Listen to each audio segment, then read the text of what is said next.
Hey everybody. Today I am reviewing a mini movie off of Shudder called Blood Machines. They call it a series. They call it season 1. It's really only 3 episodes.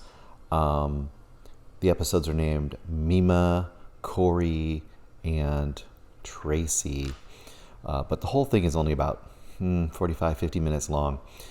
Anyway, Blood Machines is it's the kind of movie that really, if I were to talk about all of the parts of it, it's the kind of thing I usually wouldn't really like.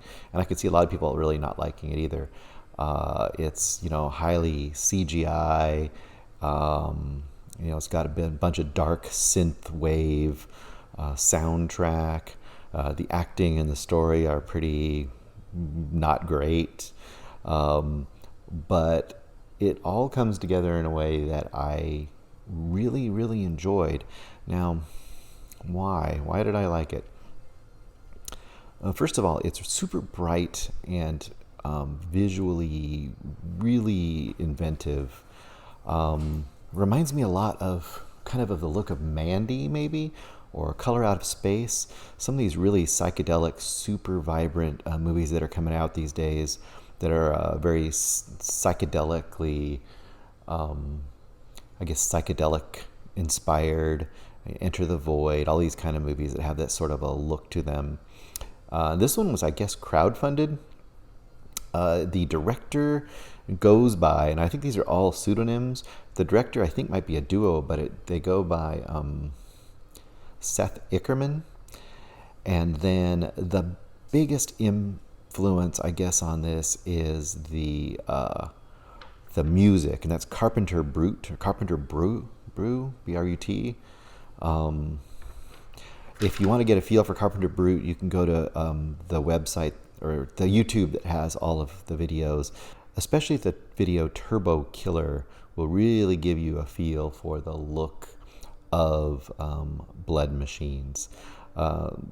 The other thing that is a great influence, if you want to imagine what Blood Machines is, if you're familiar at all with the old kind of the sci-fi comic magazine heavy metal, that kind of cyberpunk, gratuitous nudity, kind of has like that Frank Frazetta stylized Boris Vallejo heavy metal album cover comic book art sort of look.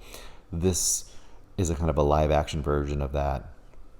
It's also got a lot of kind of more lurid versions of what you might see in things like Blade Runner too, This story's pretty simple. You got these two guys in this spaceship coming down to this planet to get this, rogue AI group / spaceship, and in the process, they release a robot ghost.